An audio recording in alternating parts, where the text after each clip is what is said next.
Ang Pangulo hindi siya hari. Hindi siya all-knowing king na kailangan sambahin at all times.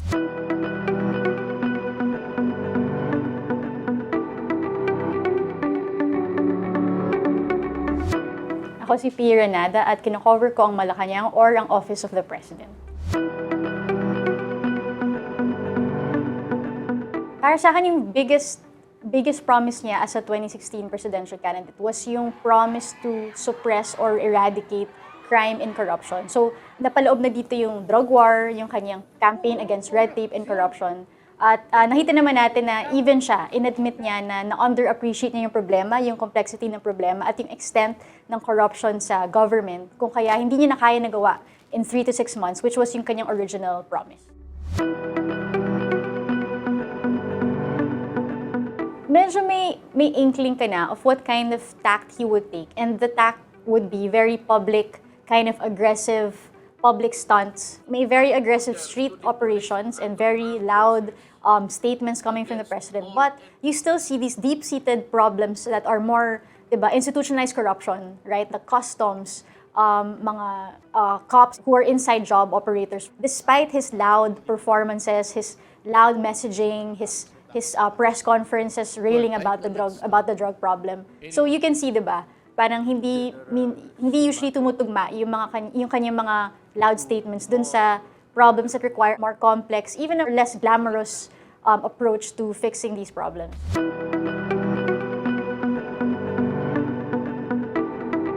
Buti na lang na kahit band ako, meron pa rin akong nagawang ways to establish sources within Malacanang. People I've long spoken with, talked to, and really cultivated as sources really helped me cover Malacanang even if wala ako doon physically. Tsaka, of course, alam naman natin yung mga reporters, meron silang ibang tools at our disposal that doesn't rely completely on access to the officials themselves. For example, documents, di ba? Like FOI requests, Freedom of Information requests, or hunting down people who have important information and trying to get their side.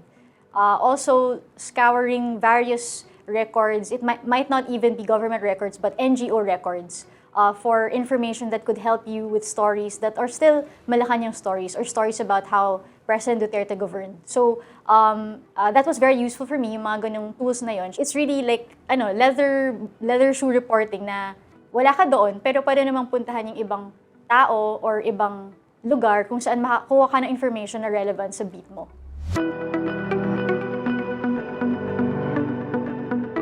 Meron talagang moment na ganun, lalo na after maban ako from Malacanang and alam natin na yun yung height of the trolling sa akin ng mga tao. And I really remember people were making accusations that I'm biased, that I accept money as a reporter, and those things were really, really so disheartening kasi wala naman silang basis at all for saying that. And yet, marami naniniwala just because it's said over and over again. I'm in the business of truth, but even if we try to tell the truth, lies always seem to trump what we do. So, there was really a time na parang, wag na lang, parang iyak na lang, ganun. Pero, at the end of the day, ibabangon mo na lang sarili mo, kasi may trabaho na kailangan mong gawin.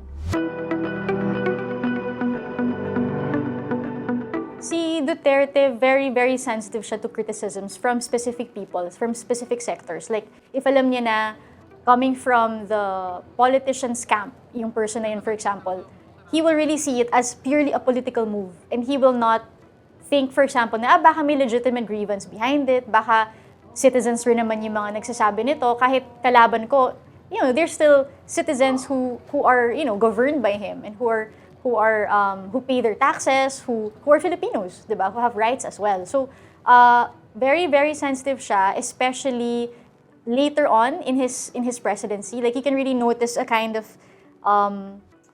escalation of attacks against anyone critical of him, diba? It started with Laila de Lima, with Antonio Trillanes, tapos nag-snowball na into any group that is criticizing him kasi he will say, they're plotting my ouster, diba? Like, alam natin yung mga matrices na naging infamous during his time, and then he would target media, he would target mga human rights groups just because they were criticizing his drug war for being too focused on enforcement na wala na parang impunity na yung nangyayari. So, hindi talaga siya, I would say, very used to the kind of attention the kind of criticism, spotlight put on him, especially because we know he spent decades as a Davao City mayor, very local, right? So, syempre, yung mga groups na nag-criticize sa kanya, mostly local, yung international criticism and scrutiny was something he did not really expect or even have any experience of.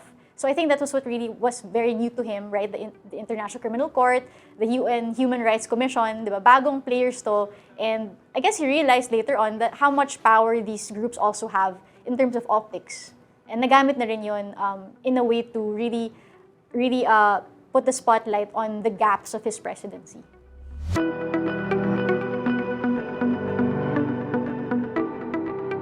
Biggest challenge para sa kanya would be to make good on the promise of true change. Kasi yun yung pinaka-slogan niya, di ba?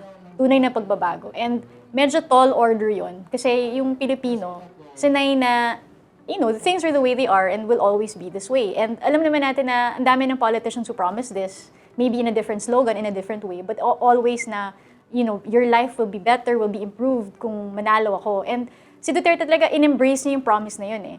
And very, very vague siya almost na it's difficult to attack but also so difficult to implement just because it's so general. And if you ask people, di ba, the poorest of the poor, you can still see na mahirap pa din buhay nila. And it's very hard to change people's lives because very systemic yung reasons why their lives are the way they are. Di ba? It's the justice system, it's the economic structures that even if you work hard, doesn't mean you will be lifted out of poverty. So, yung promise na yun, it's hard to define. And so, for me, it was really a challenge for Duterte to make that change felt. Kasi obvious naman na, bago siya. Like, ibang klaseng politician siya. But how are you able to change the lives of people for the better? Apart from like, kind of an artificial, like, very unconventional politician taking the helm.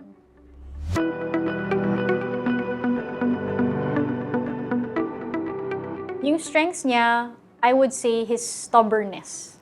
Kasi si Duterte, pag gusto niya talaga yung isang bagay, gagawin niya. Diba? What he wants, he gets. And that has proven helpful and beneficial in certain occasions. Like, for example, when he was talking about the Canada garbage na na-stranded sa Pilipinas for many years, and siya lang talaga yung nakapag-convince, ginawa niyang issue, such a big issue, even a diplomatic issue, na talagang na-force yung, hindi naman na-force, pero nagawa na maibalik ang Canada garbage dun sa original shores niya, dun sa Canadian shores. So, isa yun, Boracay rehabilitation, even if, yes, lots of people lost their livelihood for the 6 months it was closed. But eventually, right, when people take their pictures in Boracay, it does look cleaner and people are more disciplined in certain areas. So that was also something. Yung maraming mga laws that were passed under him that hadn't been passed for a long time or that was pending for a long time, like yung ease of doing business, which is supposed to cut red tape, one of his major promises, yung Bangsamoro Organic Law, yung ending the revolving door policy of the AFP.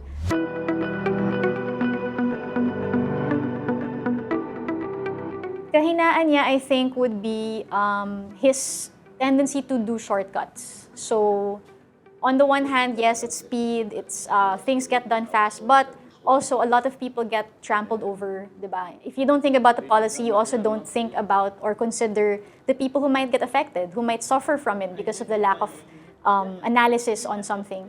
He tends to not have patience for hashing out issues, yung mga nuts and bolts ng policy na alam natin, even if minute details sila, importante mga yun kasi maraming ang impact, even the smallest detail can have an impact on a Filipino, on a sector, diba? So, yun, hindi siya nagko-consult with his cabinet members in many instances. And even if you could say, this is just his style, he's trying to be instinctive and that's what endeared him to the masses kasi magsasabi lang siya ng very, diba, preposterous sounding policy or very shocking policy. And of course, shocking siya kasi hindi nga pinag-usapan, walang may alam about it. It's effective in that may shock factor. But when it gets down to implementing it, diba, a lot of times we saw cabinet members walking back on the more radical aspects of the message.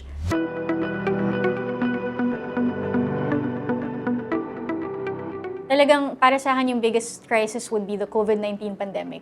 Kasi ano siya it has, even now, we do not know the effects of it. And alam natin na talagang hindi prepared si Duterte for this kind of crisis. Si Duterte, sanay siya sa law enforcement, issues sa security, and yun yung mga pet issues niya. But a health crisis of this proportion, of this complexity, and daming moving parts, he really was he was caught off guard by it, and he was not ready for the entire implication of the crisis. And inamin naman niya yun in many, many pandemic meetings he had. He really relied on his task force. So his cabinet members, the experts medical experts na tinap ng kanyang task force, he was not the type of leader to really innovate or understand like every detail of the health policies that were coming out. He would simply listen to the suggestions of other people and then approve or disapprove of them.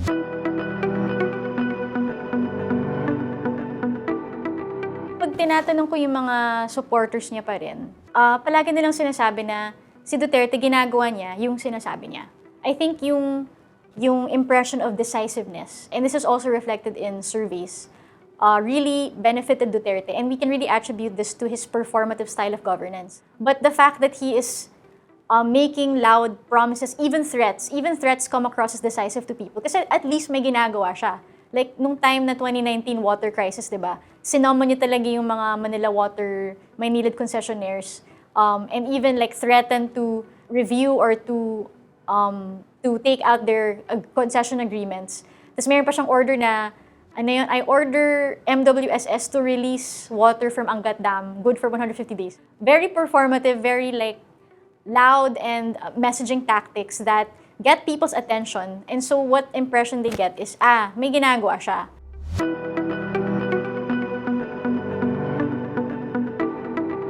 Yung Pilipino, easy to please, I would say. Parang as long as may ginagawang loud and interesting and parang headline grabbing, satisfied na tayo na, may nangyayari naman.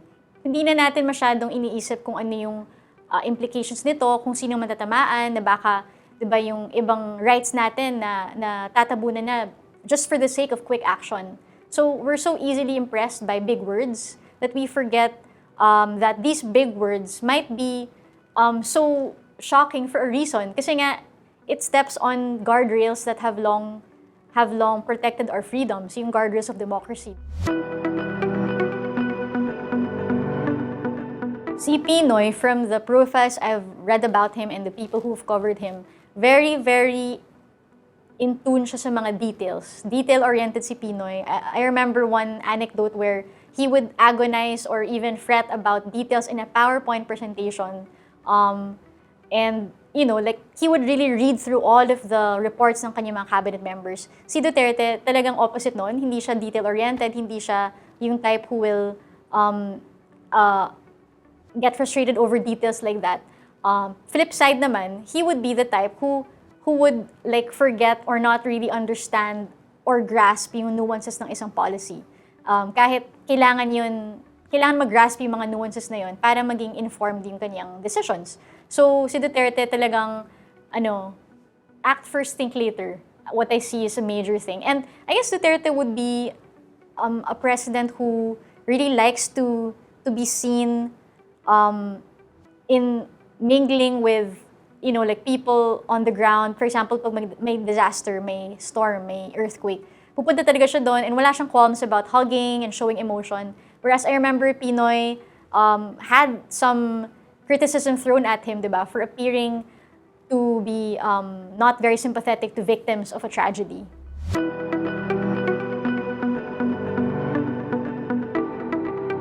From what we can see kay Ferdinand Marcos Jr., mas sedate siya, di ba? Doon sa kanyang mga pahayag, mas conventional yung kanyang political messaging. Si Duterte kasi clearly had his own style and was very stubborn about sticking to that style no matter what. I mean, siya yung type na magmumura on presidential podium in like an international event. Or mumurahin niya yung Pope, di ba? Or something like that. So, si Marcos, wala tayong nakitang fireworks like that.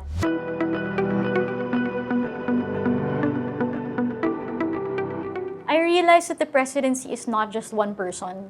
That when you elect a man or a woman, you elect his associates and circles. So, importante talaga to see the people around the person, the politician, to know what kind of governance they will represent. Kasi, di ba, like attracts like.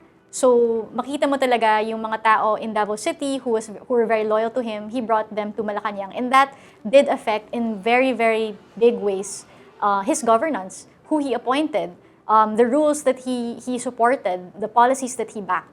So yeah, important thing to realize that we really elect a group of people, not just one person.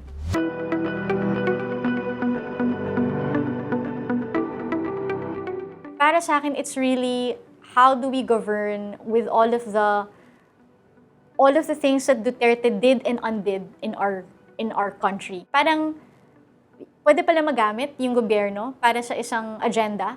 And nakakatakot yun kasi kung nagawa na ni Presidente Duterte, baka kayang gawin ng susunod na presidente, di ba? He basically left holes and loopholes which future leaders can exploit for their own ends. And that's a scary thought because who will stop them, di ba? In this kind of playbook that Duterte has mastered, he can do whatever he wants because lahat bend to his will. And we can see, in fact, how popularity can be weaponized. Kasi hindi naman magagawa ng isang presidente na hindi popular yung mga nagawa niya.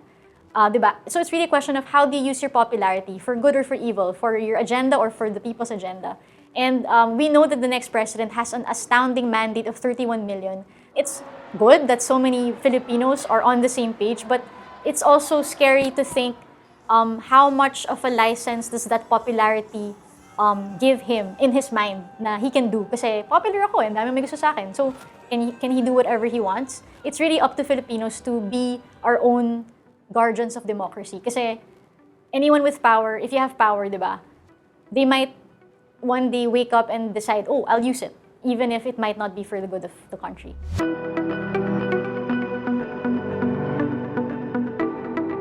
Ang Pangulo, hindi siya hari. Hindi siya all-knowing king na kailangan sambahin at all times. In fact, we should see him as our number one servant, or the number one public servant. And so we should really hold them accountable for everything they do. Hindi dapat, porket sinasabi ng news or ng isang influencer na wow, ang daming, walang mali pwedeng gawin si Marcos or lahat na ng ginagawa niya parang tama. We should always question reports like that and always seek to make them better. Kasi yung criticism, sinasabi ng maraming tao na hindi siya patriotic to criticize your government. Kasi supposedly you're bringing down these leaders who just want to serve, but kailangan baliktarin natin yung pag-isip na ganun. Kasi in reality, we do have a right to criticize and we should criticize because that's the only way our government can be better.